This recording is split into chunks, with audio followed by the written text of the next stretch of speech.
Bang Nasrullah, tadi Anda dari awal sepertinya mengatakan bahwa Anda seperti mempertanyakan independensi dari pihak kepolisian, Bang. Saya tidak mempertanyakan independensi pihak kepolisian. Yang saya sampaikan adalah kalau memang benar ini mau ditarik ke ranah hukum, maka proses hukum pidananya, bukan perdatanya, harus dilakukan setelah ada pergantian pimpinan-pimpinan penegak hukum yang diangkat oleh oleh Pak Jokowi selama beliau presiden. Setelah itu, karena begini, ini ada asumsi di publik, ada asumsi di publik yang sedemikian rupa bahwa lembaga-lembaga penegak hukum sekarang masih tinggi kesetiaannya kepada Pak Jokowi ini. Suryo dan tersangka lainnya hari ini jalani pemeriksaan perdana sebagai tersangka atas pencemaran nama baik, fitnah dan manipulasi data kasus ijazah Jokowi. Babak baru tuduhan ijazah palsu semakin memanas. Roy Ces akan melawan penetapan tersangka yang dinilai tidak berdasarkan bukti kuat. Polemik ijazah yang sudah berlangsung 1 tahun ini pemirsa, akankah berakhir di meja hijau atau berujung publikasi ijazah Jokowi? Bersama saya Aya Nufus, inilah Interupsi. Ditetapkan tersangka Roy Suryo CS melawan.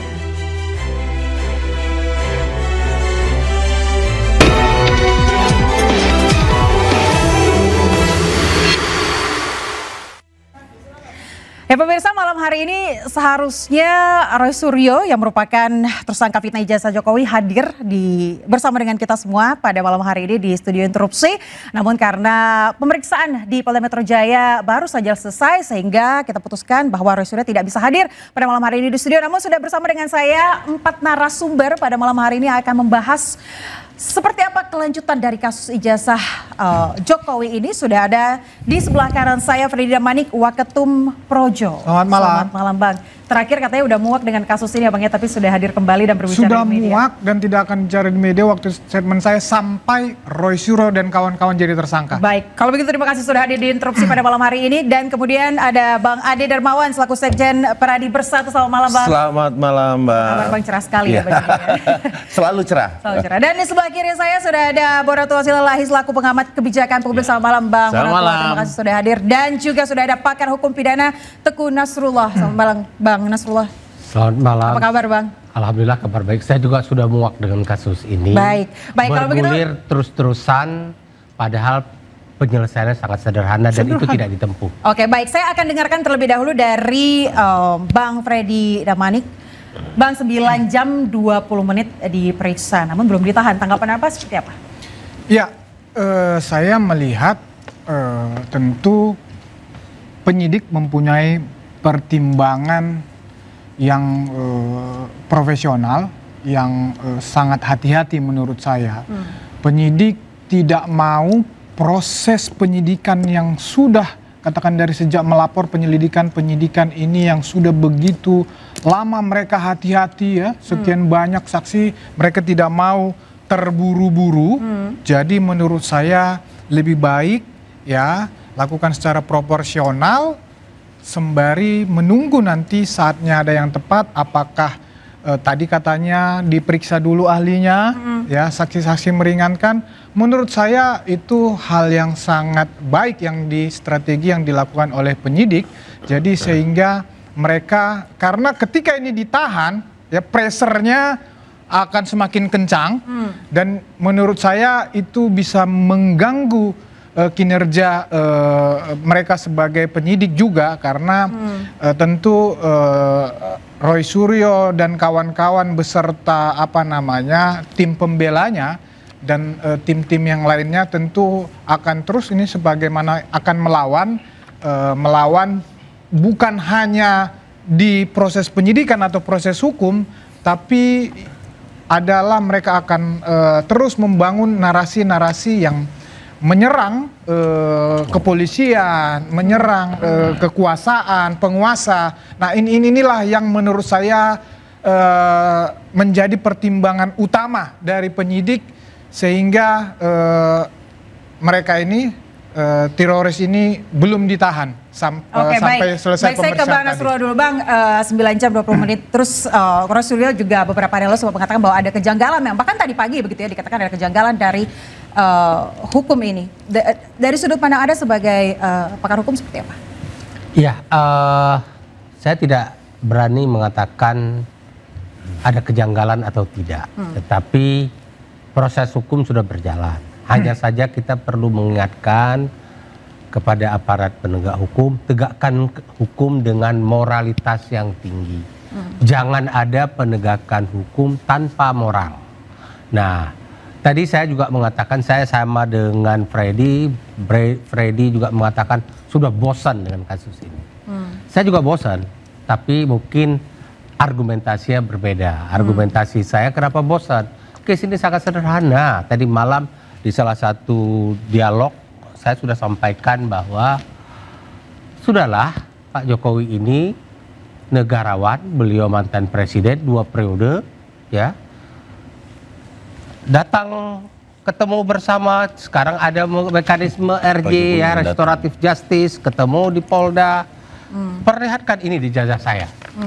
Ini ijazah saya, Anda boleh melakukan verifikasi dengan kemampuan ilmiah maupun dengan cara lain, periksa, perbandingkan dengan itu, selesai case-nya.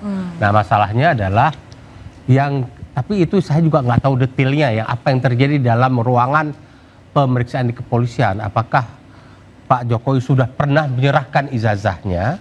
Karena begini, ini isu awalnya berangkat dari isu ijazah palsu. Nah, Pak ini Bang, Jokowi. karena kan sekarang penetapan tersangkanya ini tanpa adanya ijazah palsu itu sendiri, tanpa atau ijazah asli itu sendiri. Menurut saya, maaf ya, saya ingin mengatakan baju kamu merek X ya, tapi palsu, saya bilang. Saya baru bisa dihukum kalau kamu bisa buktikan ternyata baju kamu asli. Nah, atau saya bisa membuktikan bahwa ini loh palsunya. Ada dua sisi pembuktiannya. Ada dalam mekanisme hukum sebenarnya siapa yang mendalilkan, dia yang membuktikan. Tapi beda untuk kasus pencemaran nama baik, pihak yang dituduh itu dia membuktikan sebaliknya. Kalau kamu bisa buktikan bahwa baju kamu itu asli, tentu ada mekanisme ya pembuktiannya, maka saya dihukum karena mencemarkan nama baik kamu. Ya, tapi kalau kamu tidak bisa membuktikan, belum terbukti bahwa baju kamu asli, maka saya tidak boleh dihukum karena pencemaran nama baik. Satu. Yang kedua, pencemaran nama baik, akar peraturan perundang-undangannya, meskipun diatur juga di dalam Undang-Undang ITE, itu Undang-Undang ITE itu hanya sarana cara melakukan mencemarkan nama orang, ya, di pasal 27 sebagai lex specialis ya. Tapi ada akarnya, itu pasal 310 dan 311 KUHP. Disitulah akarnya. Dari dulu saya mengajar di berbagai universitas, di berbagai tempat termasuk di UI. Saya bilang tuduhan pencemaran nama baik tidak boleh dilakukan selama tidak bisa dibuktikan bahwa tuduhan saya itu palsu. Berarti intinya pasal ini kurang tepat? Tepat saja, tapi buktikan dulu bahwa tuduhan Pak Jokowi menggunakan ijazah palsu itu adalah tuduhan yang tidak benar. Baik, saya ke Bang Ade. Bang Ade, Anda kan juga sebagai pakar hukum ya Bang, pandangan Anda mungkin berbeda. Silakan Bang tanggapannya. Ya, makasih Mbak. Jadi kalau berbicara pembuktian dulu ya, terus baru bisa dikategorikan pencemaran, saya cuma pengen menganalogikan gini. Terus yang sudah dihukum karena pencemaran itu bagaimana dong? Apakah sudah dibuktikan di pengadilan? Yang ingkrah? Terus yang ditahan? Yang sudah menjalani hukuman? Seperti apa nasib mereka itu? Nah, equal, ya kan? Equality before the law. Ini karena Mas Roy sebenarnya sih, ya kan? Pertama, orang yang memiliki jaringan yang tidak sedikit, itu yang pertama. Yang kedua, ya ada kehati-hatian seperti Bang Fred tadi bilang. Cukup kehati-hatian dari pihak penyidik Polda Metro khususnya, bahwa tidak berkonsentrasi untuk penahanan sebenarnya. Ini sebenarnya good news buat kita semua, bahwa sayalah orang yang paling ingin Roy Suryo ditahan sebenarnya. Tetapi karena penyidik berkesimpulan lain, tentunya saya tidak boleh juga mengintervensi itu. Itu kewenangan. Terus kemudian bahwa penyidik hati-hati, kita dukung. Apapun itu keputusan dari penyidik. Tetapi ini mungkin arenanya sudah disiapkan untuk pembuktian Bapak Insinyur Joko Widodo terkait ijazah yang sudah disita. Tadi Pak Dokter bilang bahwa Pak ahli bilang ini ditunjukkan dulu apakah itu disita atau tidak. Itu disita. Karena kami pihak yang diperlihatkan BA Sitanya. BA Sita itu kan berita acara penyitaan toh. Nah, BA Sitanya itu saya juga lihat dari penyidik disampaikan bahwa ini udah terjadi penyitaan dan lain-lain sebagainya. Jadi sudah ada di Polda Metro sebenarnya. Bang Nasrul sudah ada di Polda Metro, Bang. Pak Ade, tim lawyernya Pak Jokowi? Saya pelapor. Pelapor, baik. Ya. Nah, gini Pak Ade, saya tidak akan pernah berubah keterangan keahlian saya tentang hukum. Walaupun Pak Ade tadi merujuk kepada, wah ini sudah ada kasus yang sudah disidangkan walaupun masalah ijazah palsu asli itu tidak akan pernah berubah. Dari dulu saya mengajar materinya seperti itu sampai ke depan. Saya nggak tahu nanti Pak Ade bisa berubah nggak kalau kasusnya berbeda, beliau menjadi PH-nya dalam kondisi yang sama PH model Roy Suryo misalnya ya. Nah, apakah berubah pendapatnya saya nggak tahu. Tapi hukum adalah seperti itu. Nah, soal pernah dihukum, lihat aja proses hukum terjadi pada zaman pemerintahan siapa. Saya harus masuk ke ranah itu. Saya tidak bisa lepas dari ranah itu. Nah, kalau memang Pak Jokowi menginginkan ini proses hukum harus berjalan, itu langkah baik. Tapi seharusnya menunggu dulu pejabat-pejabat di bidang penegakan hukum yang diangkat pada zaman pemerintahan Pak Jokowi berganti terlebih dahulu sehingga tidak menimbulkan prasangka termasuk saya ya, mungkin sebagian masyarakat bahwa proses hukum itu berjalan dalam ranah ada intervensi. Entah benar itu atau tidak, tetapi dugaan itu sedemikian kuat. Nah, saya mengatakan lebih baik kalau memang mau ditarik ke ranah hukum, agar aparat penegak hukum benar-benar berada dalam garis dan posisi yang benar-benar independen. Tidak lagi ada kekaitan dengan pelapor. Itu saja yang saya ingin. Berarti Anda ini berprasangka bahwa ada terkaitannya? Itu prasangka gitu ya? Publik termasuk saya.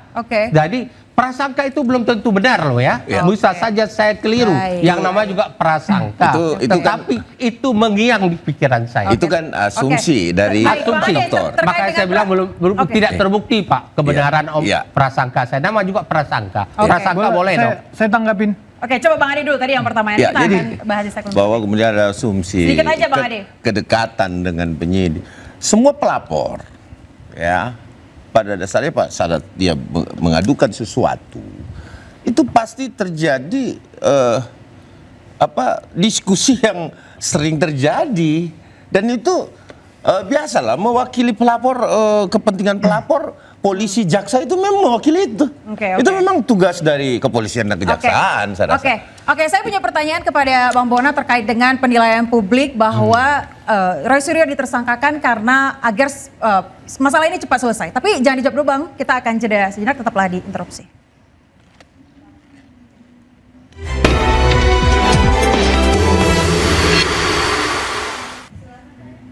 Ada kembali di interupsi pemirsa, saya langsung ke Bang Bona. Bang, banyak yang menilai bahwa kasus ini seperti dipaksakan, khususnya ketika mempersangkakan Roy Suryo CS.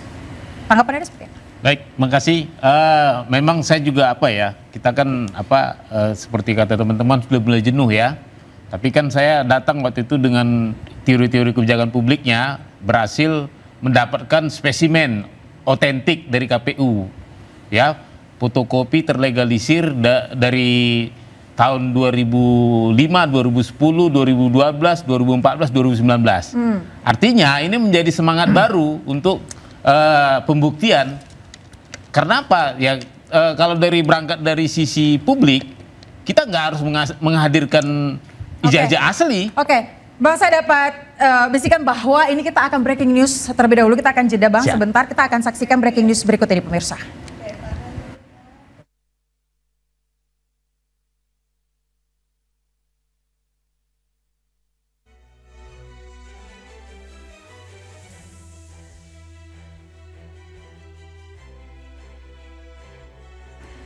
Baik, kita akan tahan terlebih dahulu. Bang Bono silakan lanjutkan Bang, mohon maaf. Artinya dengan tidak ditahannya beliau-beliau RRT khususnya Pak Roy, ya tandem saya penelitian selama ini untuk memperkuat barang bukti penelitian dia. Karena kan kita sama-sama tahu Denny bahwa mereka itu menganalisis ijazah fotokopi berwarna yang diupload oleh Bang Dian Sandi. Nah belakangan ini tidak terkonfirmasi karena ketika Bang Dian Sandi bilang bukan itu. Namun begitu kita dapat spesimen dari KPU ternyata itu. Jadi artinya barang apa yang bahan yang diteliti oleh RRT ini menjadi dokumen sekunder, bahkan primer kalau kita melihat dari cerita KPU yang belum menyerahkannya ke Andri. Seandainya KPU menyerahkan dokumen ke Andri, ijazah otentik, ya bisa jadi ke KPU itu tinggal. Bang Petrus, kasih korban. Bentar ya, sebentar. Menjadi bahan bukti seperti itu. Oke, baik. Tanggapan Anda, Bang Freddy, tadi Anda sudah sempat mau. Iya, terima kasih. Saya lebih dulu akan menanggapi dari Bang Nasrullah. Beliau ini guru saya. Ya, dulu saya lupa ngajar apa, tapi saya mau komentari dari sistem peradilan pidana, Bang. Sistem peradilan pidana kita kan udah jelas di KUHP itu penyidik itu mempunyai kewenangan. Penyelidik melakukan ya kewenangannya yang menemukan peristiwa pidana. Kemudian setelah ditemukan peristiwa pidana, ini diatur undang-undang KUHP loh. Kemudian ditingkatkan menjadi penyidikan. Penyidikan terus dikumpulkan ya alat bukti segala macam sampai ditemukan tersangkanya. Makanya kemarin diumumkan tersangka. Itu kewenangan penyidik. Setelah melalui banyak proses gitu ya. Itu kewenangan penyidik. Ya, dan itu tidak boleh dinafikan kewenangan itu dengan argumen, dengan analisa bahwa dibuktikan dulu. Ya. Nah, saya kemudian nanti berlanjut ke sistem peradilan pidana berikutnya. Ini P21 berkas lengkap akan dilakukan dakwaan oleh JPU, kemudian nanti dituntut, hakim yang akan memvonis. Hakimlah memvonis. Bang Nasrullah udah mengatakan ini boleh bersamaan. Ya, baik di dalam proses persidangan itu nanti itu diberi kesempatan semua pihak di situ. Pembelaan tentu nanti barang bukti yang katakan ijazah Pak Jokowi yang udah ditahan itu nanti akan melalui jaksa penuntut umum akan diperlihatkan kepada majelis, kepada para pihak, kepada Pak Jokowi, nanti bisa ditanyakan di situ ini benar punya Anda, nanti UGM dan lain-lain yang sudah tentu diperiksa di penyidikan itu. Ahli-ahli juga di situ. Nah, saya mau kasih analogi. Ya, ada misalnya begini. Ini nih sederhana, sebetulnya yang saya maksud adalah sederhana, kasus ini benar-benar sederhana. Pencemaran nama baik, fitnah ini udah banyak contohnya kasusnya. Nah, misalnya adalah tokoh publik, ya saya maki-maki itu orang, saya tuduh dia, mohon maaf nih, ya kalau dia pejabat misalnya saya tuduh Anda koruptor atau Anda pemerkosa, saya bilang begitu, Anda pedofil, ya apakah saya ya tidak bisa diproses berdasarkan kewenangan penyidik tadi, atau mesti dibuktikan dulu bahwa dia itu pedofil. Itu analoginya, gitu loh. Kan nggak seperti itu. Tentu di dalam proses penyelidikan dan penyidikan, ya fakta-faktanya diverifikasi dong. Pada saat itu bagaimana? Bener nggak? Time-nya bener nggak? Misalnya cerita pedofil ini ternyata dia di Amerika atau di mana. Kemudian saksi-saksi sama dengan ijazah ini. Ya UGM yang mengeluarkan, bener nggak kamu keluarin? Kan begitu. Ada barangnya ada. KPU pernah nggak kamu? Pernah. Tapi sejauh ini sudah dilakukan. Sudah begitu banyak saksi. Oke, Bang Nasrullah, seperti apa Bang? Analoginya ini, ya, tanggapan Anda? nggak ada salah yang disampaikan oleh Damanik bahwa polisi punya kewenangan proses-proses penyelidikan dan penyidikan sampai penetapan tersangka. Tetapi ada persyaratan. Kewenangan itu tidak bebas, ya. Kewenangan yang dibatasi oleh tanggung jawab hukum dan prosedural dalam penegakan hukum. Perbandingan yang diberikan itu tidak apple to apple terkait dengan perbuatan pencemaran nama baik. Anda bisa tanya ke seluruh profesor ahli hukum pidana, benar tidak apa yang saya sampaikan, bahwa kalau tuduhan pencemaran nama baik, maka jika apa yang saya tuduhkan itu benar ada, itu bukan pencemaran nama baik. Nah, tapi kalau terbukti bahwa apa yang saya tuduhkan itu keliru, maka baru saya dapat dianggap mencemarkan nama baik. Mengenai mekanisme tuduhan pembuktian, apa yang saya tuduhkan itu benar atau tidak, ada dua mekanisme. Pertama, saya menuduh baju kamu palsu. Saya bisa menghadirkan bukti-bukti, ini buktinya. Tapi kalau saya nggak bisa menghadirkan karena saya tidak punya akses, maka kamulah yang membuktikan bahwa baju kamu asli. Nah, itulah kamu sebagai orang yang punya hak membela diri bahwa nama kamu dicemarkan. Tapi saya punya hak untuk tidak mau membuktikan itu. Punya hak, tetapi Anda tidak bisa menuduh orang mencemarkan nama baik. Anda menutup kebenaran. Apalagi kalau Anda pejabat publik. Pejabat publik itu punya tanggung jawab moral untuk menjaga ketenangan kehidupan berbangsa dan bernegara. Anda, apalagi seorang mantan presiden loh, mantan presiden yang punya tanggung jawab, apalagi begini ya. Ada ayat 4 pasal 310 Undang-Undang KUHP dan diadopsi juga oleh pasal 27 Undang-Undang ITE yang menyatakan bahwa tidak dapat dipidana orang yang melakukan sesuatu tuduhan terkait dengan kepentingan umum atau membela dirinya. Nah, kemudian pertanyaannya adalah apakah Roy Suryo menuduh itu terkait dengan kepentingan pribadinya untuk menjatuhkan Pak Jokowi atau mungkin dalam ranah kepentingan umum. Nah, saya melihat tuduhannya Roy Suryo itu terkait dengan persyaratan yang ditentukan oleh peraturan perundang-undangan untuk mendaftar sebagai calon presiden. Terus persyaratan itulah salah satunya ada ijazah. Itulah yang sedang diuji oleh Roy Suryo CS. Kalau saya menganggap ini perlu diselesaikan, dituntaskan, baik dalam ranah hukum pidana maupun ranah hukum lain, agar ke depan, pertama, tidak berlanjut tuduhan ini. Yang kedua, tidak terulang kasus ini di masa yang akan datang karena negara bergerak ya terhadap orang memalsukan. Tetapi masalahnya adalah apakah upaya pembuktian yang dilakukan oleh Roy Suryo ini akan direm lewat penggunaan sarana hukum, itu yang tidak boleh terjadi. Oke, kita tahan dulu. Interupsi, Prof. Ada satu pertanyaan saya. Silakan interupsi, Bang. Ada satu pertanyaan saya, Prof. Apakah ini kepentingan tadi seperti Prof sampaikan, Pak Dokter sampaikan bahwa ahli sampaikan bahwa apakah ini untuk kepentingan umum? Oke. Kita terima ya. Nah, bagaimana dengan presiden sebelumnya? Kenapa hanya Presiden Joko Widodo? Ada presiden loh yang sebelumnya yang juga memiliki ijazah. Kenapa tidak sekaligus saudara Roy Suryo ya juga meneliti? Jangan hanya Pak Joko Widodo dong. Nggak fair, itu bukan untuk rakyat. Kalau memang untuk rakyat, berapa presiden sudah, Prof? Ya sudah memimpin republik ini. Dan sama-sama landing. Sudah selesai, baru dipersoalkan. Tapi kalau Roy Suryo ini dari tahun 2020 itu sudah dipersoalkan, Prof. Nah, kalau memang ini untuk rakyat, ya kan, yang sudah persoalkan juga dong. Ya. Nggak fair dong. Tapi perlu saya jawab atau tidak? Silakan Bang. Saya sependapat dengan Anda. Tetapi ketika kita mempermasalahkan sesuatu, tentu kita memperoleh indikasi-indikasi terlebih dahulu. Kalau Anda mengatakan ada presiden-presiden sebelumnya yang harus dipermasalahkan, adakah presiden sebelumnya yang mempunyai indikasi? Silakan Anda sebut.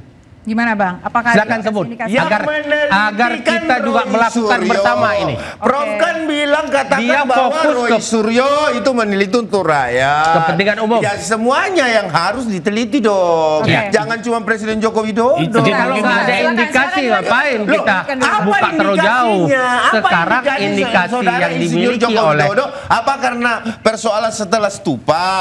Ya kan? Mungkin kan itu persoalannya. Sebentar, selesaikan dulu Bang Nasrullah tadi maksudnya seperti apa? Indikasi yang disampaikan oleh Roy Suryo sebagaimana statement dia bahwa pertama gelar Dr. Andes atau insinyur, kemudian ada yang menyatakan pembuatan ijazahnya itu ada yang sampai mengatakan kampus, maaf ya, ini istilah-istilah yang digunakan oleh para itu ya, kampus pramuka dan segala macam. Kemudian ada statement-statement, nah ini indikasi-indikasi sehingga dia masuk ke ranah itu. Saya tidak tahu, saya tidak berani mengatakan bahwa ijazah Pak Jokowi asli atau palsu. Yang harus dilakukan ketika ada tuduhan kayak begitu, tinggal Pak Jokowi, ini ijazah saya, duduk bersama, Anda periksa kemanapun. Lakukan pemeriksaan. Ngapain sampai putra-putra terbaik bangsa harus masuk penjara? Mau 100 orang lagi? Setelah Roy Suryo CS, apakah akan ada Roy Suryo berikutnya lagi? Saya ke Bang Adi dulu sebentar untuk mengklarifikasi tadi Bang. Tadi berarti artinya Anda punya prasangka bahwa ada kepentingan di balik ini? Tentu. Jadi gini, pasca selesai putusan pidana stupa, ya ini harus dipahami historinya gitu loh. Pasca selesai itu timbullah rasa kebencian itu. Pidana stupa, maaf, pidana stupa itu Roy Suryo yang dihukum. Iya dong. Oke, Roy Suryo, tapi Rismon, Tifa. Sebentar. Kan Bapak berbicara kepentingan saudara Roy. Atas nama rakyat Indonesia, kepentingan umum. Itu loh. Jadi ada sejarah itu. Terus kemudian lahirlah orang-orang yang kemudian seperti Bang Bonatua diajak masuk ke dalam, semua dalam menjadi sebuah tim untuk mengusut ini. Dan kalau Pak Prof tadi mengatakan yang tadi bahwa ada indikasi itu baru-baru Prof. Bukan 2020 Prof. Itu pada saat digalinya. Bang Adi kita tanya dulu, Bang Freddy berarti juga setuju bahwa akan ada kepentingan di balik kasus ini? Sedikit lagi. Coba kita tanya ke Bang Bona nanti, tapi usai jeda pemirsa tetaplah di interupsi.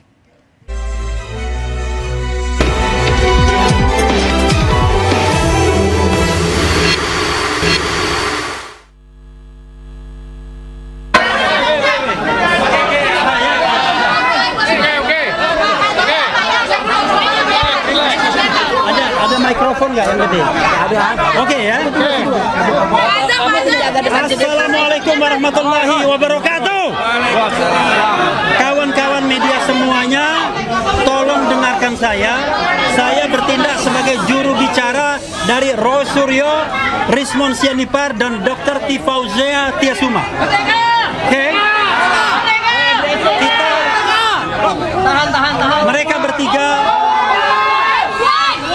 Mereka bertiga telah menjalani hari yang panjang. Diam ya. Mendengarkan. Ya, oke. Mereka diperiksa dengan seratusan pertanyaan. Alhamdulillah penyidik bersikap baik. Dan kemudian juga Mas Roy, Rismon dan Dr. Tifa juga kooperatif. Alhamdulillah. Tetapi tentu ada hal-hal teknis yang nanti kita akan diskusikan di kemudian hari. Maka untuk kesempatan ini dengan sangat terpaksa tidak akan ada press conference dari ketiganya. Jadi cukup saya yang mewakili kepentingan mereka bertiga, dan alhamdulillah paling tidak hari ini mereka tidak ditahan. Padahal kita tahu pasal-pasal yang dikenakan ke mereka ancaman hukumannya sampai 12 tahun, yaitu pasal 35 Undang-Undang ITE. Alhamdulillah, saya mengatakan dengan tidak ditahan, Mas Roy akan lebih produktif, akan bisa berpikir, akan bisa menulis dan lain sebagainya. Jadi biarkanlah mereka hari ini cooling down dulu, tidak mengeluarkan press statement apa-apa, menggunakan hak tenangnya untuk tafakur kembali dalam perjuangan demokrasi dan konstitusi yang sah dan sudah diakui di Republik Indonesia ini, ya kan? Jadi mudah-mudahan perjuangan kita tetap berada di jalur konstitusional, jalur yang benar. Amin. Itu saja ya. Mudah-mudahan sekali lagi. Oke.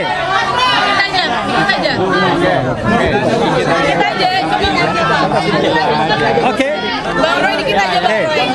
Nah, oke. Kita ya. Oke. Mas Roy mengatakan bahwa dia diperlakukan dengan baik, ya. Diberikan kesempatan sholat berkali-kali. Mas Roy yang tadinya 5 waktu menjadi 10 waktu sholat. Ya dengan sunatnya juga kan. Oke, jadi mungkin ya tegasnya sudahlah teman-teman, berikanlah hak mereka untuk beristirahat malam ini, menikmati. Coba kalau kalian yang berada pada posisi yang harus terpisah sama anak dan istri dan lain sebagainya, untuk hal yang baik sesungguhnya melakukan penelitian. Oke.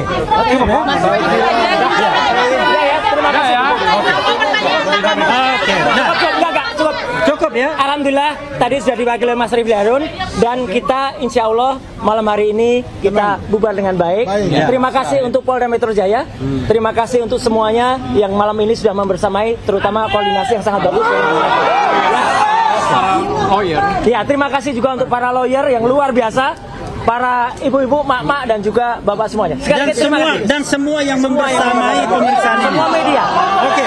Wabillahi taufiq wal hidayah. Wassalamualaikum warahmatullahi wabarakatuh. Allahu Akbar.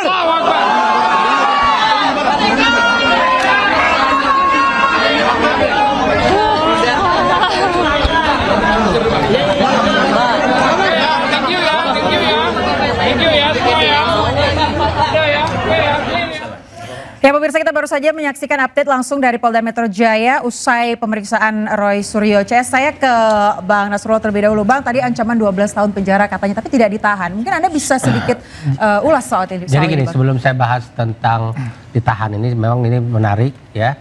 Tapi saya harus menyatakan dulu terlebih dulu, bisa saja Roy Suryo punya kepentingan dan dendam. Tapi bukan itu, jangan kita lari ke sana. Tapi esensinya, apakah benar kasus terkait ijazah palsu itu benar palsu atau asli, itu esensinya. Perjuangan dia, bukan masalah dia punya kepentingan. Bisa saja kepentingan itu melekat pada dia. Yang kedua terkait dengan penahanan. Mungkin ini omongan saya ini terlalu akademik, bicara seperti anak mengajarkan anak mahasiswa. Dalam undang-undang, dalam KUHP disebutkan bahwa penahanan itu ada orang-orang, bahkan buku-buku menulis itu hak subjektif polisi. Saya bilang tidak, itu subjektif yang objektif. Kenapa? Penahanan itu syaratnya adanya kekhawatiran akan melarikan diri, merusak bukti. Kata kekhawatiran itu benar, itu subjektif.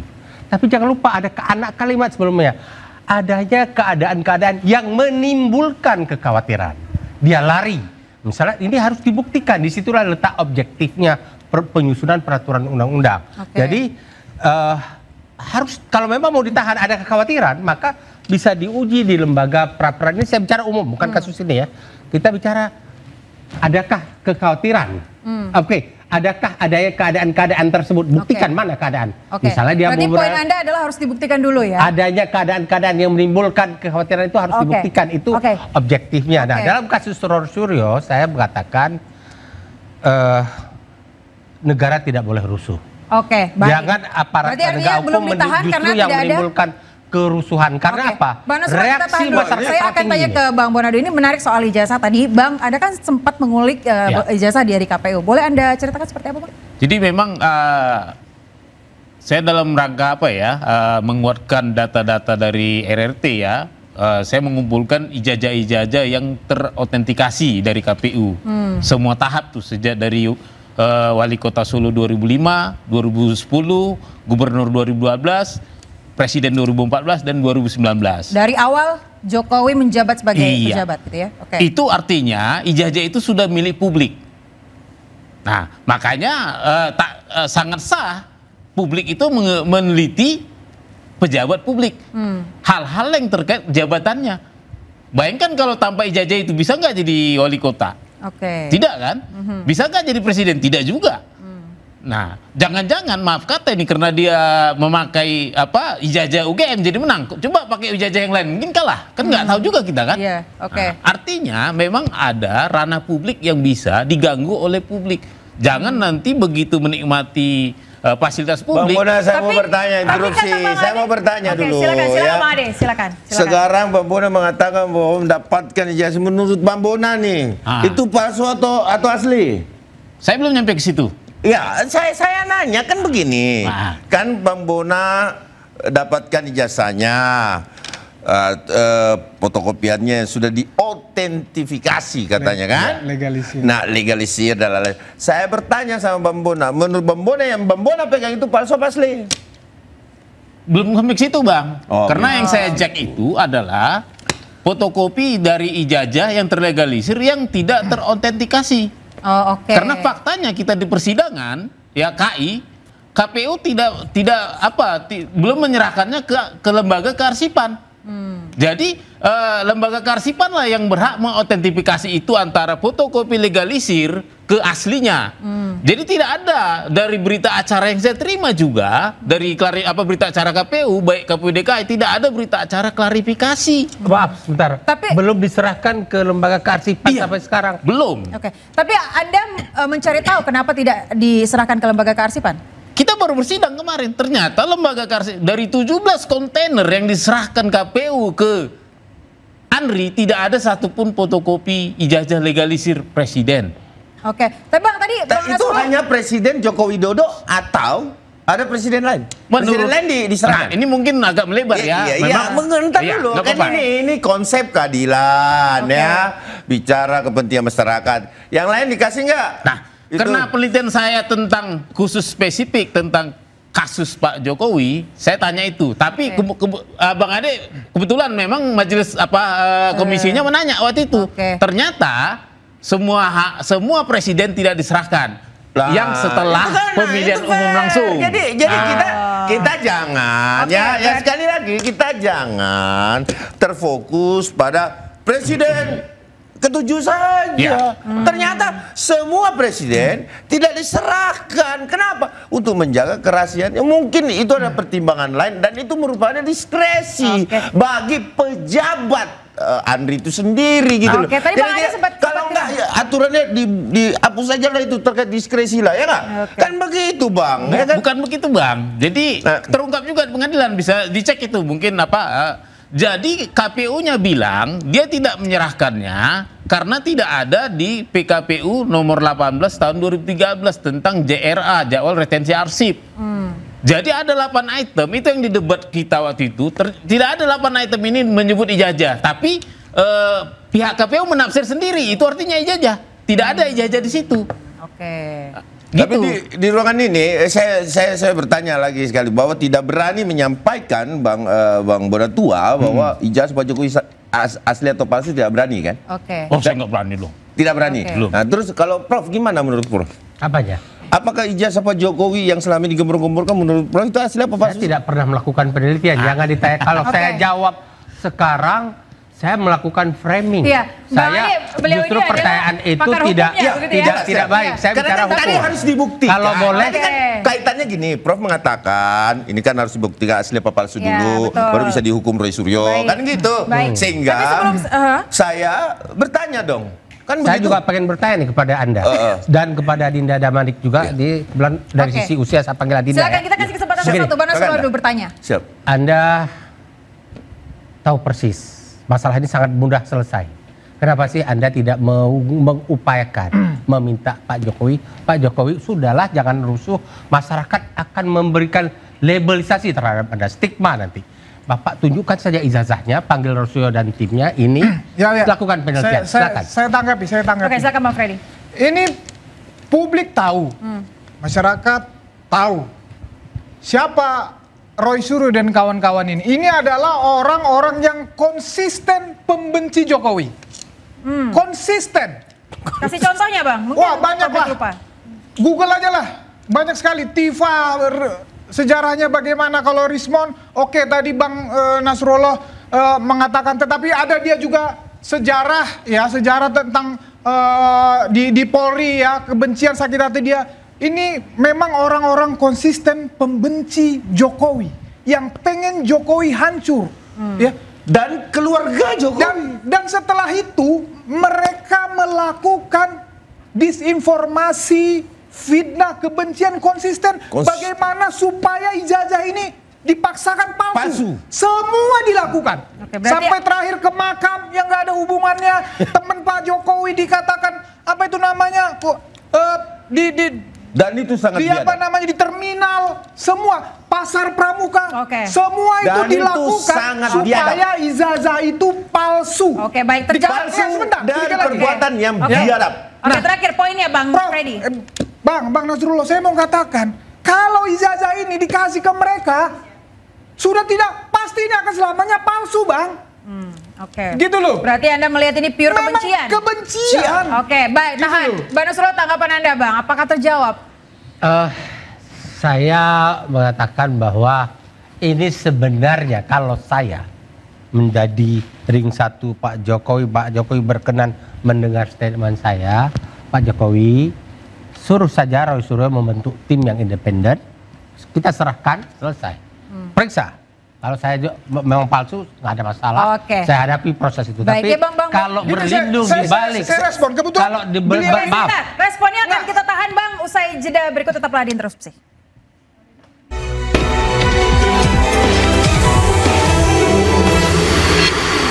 Di Interupsi, pemirsa, kita langsung saja mendengarkan respon dari Bang Freddy Damanik tadi terkait dengan tanggapan Bang Nasrullah, Bang. Bang Nasrullah ini seorang akademisi. Ya, ketika bicara penelitian, bicara riset, beliau ini paham. Jadi, apakah Bang yang dilakukan oleh Roy Suryo Rismontiva ini, ya, yang kalau saya katakan tadi dengan dasar kebencian itu, ya, tapi mengatasnamakan riset, ya, yang dia ambil itu katakanlah dokumen dari medsos itu. Kemudian dengan dasar kebencian dia bilang ini palsu 1000. Apakah begitu penelitian, Bang? Abang kan orang akademisi nih, ya.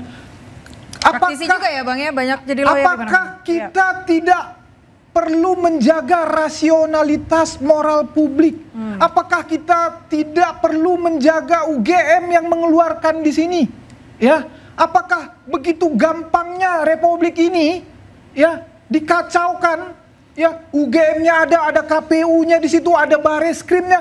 Apakah segampang itu Republik ini porak-porandanya? Ini rasionalitas publik harus kita bangun ini, gitu loh. Oke. Ini memang teroris ini memang merusak moral, merusak nalar publik. Itulah kenapa kami memang, ya, bukan karena kebencian terhadap mereka, tetapi memang mereka merusak ini. Makanya kami minta ditahan, tetapi kami hargain. Sekali lagi kami hargain Polda Metro, mereka mempunyai strategi tentunya di dalam proses ini kenapa tidak menahan, ya. Walaupun nanti kami akan tetap mendorong, ya, agar, tetapi pada waktunya kami percaya, ya, apakah nanti ini di proses penuntutan, ditahan, apakah di pengadilan, tadi pada saatnya mereka ini memang harus ditahan karena memang merusak moral bangsa. Oke, Bang, masuk Anda tadi membuat kekacauan, begitu artinya? Kegaduhan. Oke, Bang, menurut Anda seperti apa? Ya, begini, saya sependapat dengan Damanik bahwa kalau Anda melakukan sesuatu dengan menyatakan ini saintifik, berarti ilmiah, maka Anda harus memenuhi standar-standar saintifik tersebut. Nah, saya tidak mau menguji standar-standar saintifik tersebut dengan emosional yang tidak punya data dan tidak punya kemampuan untuk melakukan analisis. Karena bisa sesat, nanti bisa terjebak kepada suka tidak suka. Ya, misalnya mohon maaf, dengan statement yang disampaikan oleh Adinda Damanik tadi, terlihat itu suka tidak suka, emosional, harus ditahan. Jadi hukum sebenarnya kami yang bergerak di dalam praktisi hukum. Tadi katanya karena menimbulkan kegaduhan, Bang. Ya, oke, kegaduhan. Pasal kegaduhan itu pasal 160 KUHP. Sudah diuji oleh Mahkamah Konstitusi bahwa pasal itu terkait delik material. Delik material, bukan delik formil, bukan hanya sekedar. Tapi maka ada ya di tersangka klaster pertama pasal 160 itu ada. Nah, kemudian maka dalam konteks delik material harus merujuk kepada akibat yang ditimbulkan, bukan adanya kegaduhan itu. Kegaduhannya itu harus dilihat rincian dari pasal 180. Apa bentuk rinciannya? Timbul tidak? Kalau tidak ada, maka tidak terpenuhi syarat delik material. Maka bukan kata kegaduhannya, tapi kata kegaduhan itu diurai. Bukan makna gaduh seperti ramai dibicarakan oleh publik. Kalau ramai dibicarakan oleh publik, maka nanti kita tidak ada lagi yang berani melakukan kritisi tersebut nanti takut gaduh, nanti takut kritis saya nanti begitu ya? Bukan, itu bukan demokrasi. Nah, kegaduhan di situ ada upaya provokasi, misalnya melakukan bla bla bla bla bla, ada uraiannya. Kalau saya mau nanti terlalu teknis. Tapi kalau saya buka bawa buku ya, kalau saya buka nanti rumusan apa bentuk kegaduhan ada di sini. Tapi nggak itu kan istilahnya nggak ruangnya, bukan ruangnya. Bang Ade tanggapannya. Jadi gini, bukti nyata kegaduhan itu yang dimaksud mungkin Pak Dokter. Jadi gini, ada ini nih kalau gitu bicara cepet ya. Iya Bang. Didatanginya rumahnya Bapak Insinyur Joko Widodo ya, dengan didatangin bukan 1 bis. Kalau orang bertamu itu 1 mobil cukup, ini 3 bis. Membawa rombongan gantung Jokowi, tetangga semua menjadi resah. Ya kan, bahkan ada yang mengatakan kalau bisa gantung bakar Jokowi. Nah, ini satu. Kemudian yang kedua terjadi pro dan kontra di masyarakat. Di Malang Raya dibakar fotonya yang namanya Roy Suryo CS oleh pendukung Bapak Insinyur Joko Widodo, yang kami pun berusaha untuk menenangkan mereka untuk tidak melakukan dampak yang dimaksud Prof tadi. Ada usaha dari Pradi dan juga Projo? Ada dong, semua relawan itu ke Pradi Bersatu bertanya, ini kapan Bang? Ini kita aksi aja Bang. Tapi tadi kan saya tidak bisa larang lagi dan saya tidak bisa suruh gitu loh. Tapi untuk melaksanakan itu tadi harus ada terkait dengan provokasi yang terjadi. Iya, ini sudah terjadi pembakaran itu, dikit lagi mau nunggu orang benjol dulu baru diproses. Mau nunggu bakar-bakaran dulu baru diproses. Ini yang terjadi, ada dampak nyatanya gitu loh. Nah, itu Tapi tadi Anda katakan di segmen sebelumnya Anda katakan harus ada fairness begitu. Jadi kenapa harus fokusnya di Jokowi terus? Iya, jadi memang gini Mbak ya, saya memperhatikan ini kalau nggak ditahan, ini repot Republik ini, percaya deh. Ini bakal ada gonggong nih, lagi nih, ya. Nah, tetapi apapun itu, kami menghormati seperti Bang Damani katakan. Sebentar Bang, berarti ada indikasi dipaksakan ditahan dong Bang? Bukan dipaksakan, memang sudah harus ditahan. Sudah memenuhi, dapat ditahan. Orang pasalnya juga yang diterapkan kan dapat bila kebenaran, ada profnya di sini. Emang bisa kita paksa-paksa penyidik itu? Kalau saya mau perkara begini 2 bulan kali kelar kali kalau mau saya, tapi kan nyatanya 7 bulan. 7 bulan. Saya nggak ada paksa-paksa di sini. Oh gitu ya Bang Freddy. Oke, Bang Nasrullah, tadi Anda dari awal sepertinya mengatakan bahwa Anda seperti mempertanyakan independensi dari pihak kepolisian, Bang. Saya tidak mempertanyakan independensi pihak kepolisian. Yang saya sampaikan adalah kalau memang benar ini mau ditarik ke ranah hukum, maka proses hukum pidananya, bukan perdatanya, harus dilakukan setelah ada pergantian pimpinan-pimpinan penegak hukum yang diangkat oleh Pak Jokowi selama beliau presiden. Setelah itu, karena begini, ini ada asumsi di publik, di publik yang sedemikian rupa bahwa lembaga-lembaga penegak hukum sekarang masih tinggi kesetiaannya kepada Pak Jokowi. Ini asumsi publik loh. Saya hanya merekap kebenaran asumsi apa yang saya sampaikan. Ini belum tentu benar. Saya membaca begitu banyak tulisan-tulisan seperti itu. Ini Bapak Insinyur Joko Widodo masih memiliki public kontras. Kenapa? Ya, Jalan Sumber Solo itu dari Senin sampai Jumat masih banyak manusia datang ke sana. Itulah lawan-lawan politik yang ditakutkan bahwa kok udah landing masih disayang oleh rakyat. Itu persoalannya. Satu lagi saya merespon begitu. Ya, silakan Bang Freddy. Untuk membantah ini. Bukan hanya Pak Joko Widodo kalau mau di versi beliau itu masih ada pejabat di seluruh Republik ini eselon 3, 4, 5 masih banyak kan begitu. Itu yang pertama. Yang kedua, hari ini anaknya Wapres. Saya bilang tadi, 2 bulan kelar. Nyatanya ini 7 bulan. Gitu loh. Jadi jangan tidak dibangun narasi-narasi. Ya hari ini memang ini proses penegakan hukum. Mari kita hargain. Ini mata publik semua melihat. Apakah mungkin, ya apalagi di tengah ini, mau apa ini nama reformasi polisi, apakah mungkin berani penyidik yang melakukan penyimpangan dengan gaya Roy Suryo yang begitu, hantam sana hantam sini. Bang Freddy, tahan dulu, saya mau dengar dari Bang Bona. Katanya Pak Jokowi ini masih punya kepercayaan publik yang cukup kuat hingga saat ini, menurut Anda? Lah, saya kan selaku orang ilmiah harus bertanya itu data dari mana? Nah, datanya dari mana, Bang? Surveinya ilmiah. Terus dikasih tahu nggak kapan surveinya? Bang Bona yang ganteng. Bang Bona datang ke Jalan Sumber hari Senin sampai Jumat. Lihat manusia di situ. Itu gimana, manusia Bang? semua. Itu sampling, perbedaan data dan fakta seperti apa, itu Bang? fakta. Bukan, fakta ini kita 280 juta penduduk kita. Kalau ditanya 2-3 orang juga samplingnya kan harus benar. Surveinya juga harus benar. Survei itu Bang, aslinya survei itu Bang harus terpampang. Apa yang ditanya? Survei lah juga. Deviasinya berapa? Errornya marginnya berapa? Jadi gitu loh Bang Bona. Survei itu nggak boleh dijual sembarangan. Bang Bona gini aja deh, kita berangkat aja lah ke Solo deh biar lihat deh sendiri. Sekarang apa gitu loh. Bukan orang Solo aja penduduk Indonesia Bang. Bentar. Iya, sebentar kita dengar dulu. Bukan cuma dari rakyat Solo Bang. Abang boleh lihat itu dari mana-mana tuh datang tuh Bang. Latihan jadi host ya. Ya silakan disurvei. Baik Bang, coba tadi Abang bicara soal data. Jadi begini, kalau mau bicara tentang data, itu ada namanya teknik sampling. Apakah jangan-jangan disurvei adalah purpose sampling?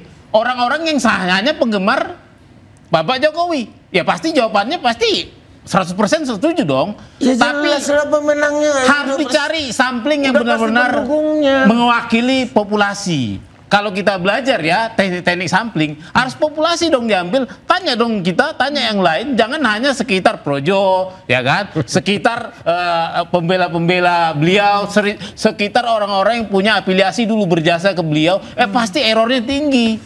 Seperti itu. Bang, Anda sebagai bagian dari pendukung Jokowi, Bapak Jokowi begitu ya, yang punya kepercayaan tinggi. Sebenarnya apa yang Anda inginkan? Tadi Anda sempat menyebutkan di awal, jangan hanya Jokowi saja yang diperiksa. Iya dong, kan tadi sudah dikatakan, katanya tadi saya cuma konsen ke Pak Jokowi, tahu-taunya di Andri juga, presiden yang lain juga nggak dikasih. Nah itu kan temuan-temuan narasi yang dibangun oleh Bang Bona ini seolah-olah hanya Pak Jokowi saja. Fair. Tidak Bang. Fair. Tidak. Gitu. Aku tidak bangun narasi itu. Loh, kan tadi katanya aku cuma konsentrasi nih satu nih. Karena gini Bang, Gitu itu menembak ya. Karena gini. Memang penelitian yang baik itu adalah fokus, jangan terlalu banyak masalahnya. Saat ini fokusku adalah Jokowi's case. Tetapi kalau nanti kedepannya pasti bahwa kemudian akan ke yang lain. Ada juga di situ presiden yang lain. Kedepannya aku akan tanya ijazah Gibran. Kedepannya aku akan tanya ijazah presiden yang lain. Kedepannya tentu ini berangkat dari seperti kata Pak Dr. Nasrullah, harus ada dasarnya. Kalau ternyata isu penelitian yang baik adalah punya latar belakang masalah yang kuat. Latar belakang selaku orang publik pasti adalah ketika ada masalah di publik itu latar belakang yang kuat. Ketika ada ada tanda-tanda ini bermasalah ya aku teliti dong. Seperti itu. Nanti pasti aku jamin Bang Ade pasti ku teliti. Tapi tunggu dulu, aku dapat role model untuk satu kasus. Nanti ini akan ku sampai ku ikutin. Pasti kesuksesan itu akan berulang kalau metodologinya benar. Seperti itu. Tanggapannya Bang Freddy?